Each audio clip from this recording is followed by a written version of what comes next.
The scriptures shows us repeatedly a number of times in which the Lord encourages and implores the people of God to care about justice, to care about reconciliation. Even as Jesus identifies himself later on in the New Testament, the least of these, and talks about, what we do unto them is as though it's being done unto Christ himself. Justice and reconciliation need to matter to us because they matter to God.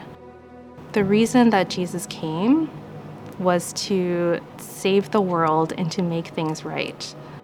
Freeing the captives, making the blind see, making the lame walk, and righting everything to where it's supposed to be.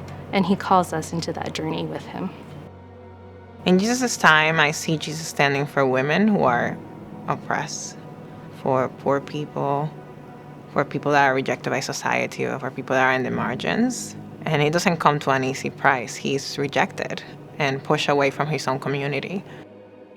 We're all from different places, different backgrounds, different stories, and how do we wrestle with one another's backgrounds, beliefs, ideas, thoughts, how we bump up with one another. Understand that there's experiences that are not the same as ours and that it has a cost for people. If one wants to stand for somebody that is oppressed or that is suffering an injustice, that often means not being comfortable, having difficult conversations. There is so much beauty in difference. We see that in nature and we see that in ourselves. Living out justice and reconciliation became very important to me.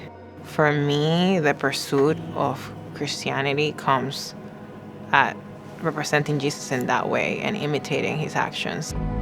I have been affected by division in my own family. When we got married, my dad was not happy that I married a black man. As a mother, I want to protect my son. I don't want him to see the ugly that I have seen, that he has seen, that our parents have experienced. And if it means that I have to protect my son from my own family members, I will do that. Because I want to protect my son from the evils of this world. I think that's the whole point of Jesus, right? For him to reconcile us to God. You don't get to pick and choose who your neighbor is. The Good Samaritan treated the person who was down and out like their neighbor. And that's what I'm called to do. Who is my neighbor and how can I love them as I love myself? We can join with God in his work of justice and reconciliation.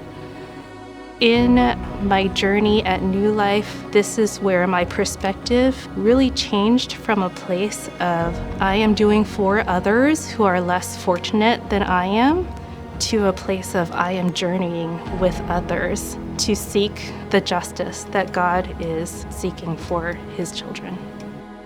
What we do may not be perfect justice, but what God does is perfect justice. And so there is great hope and peace in that truth.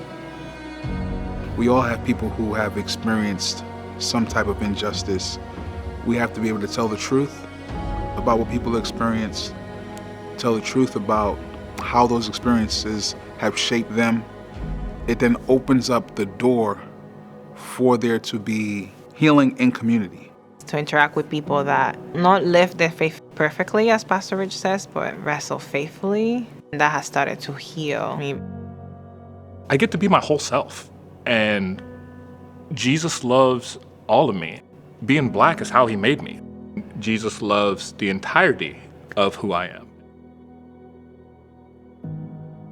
To be seen in the church is beautiful. There's been so much healing taking place here in this church. I truly feel that I am seen, that I am a child of God, that he does love me and he created me. He created my skin and he loves that.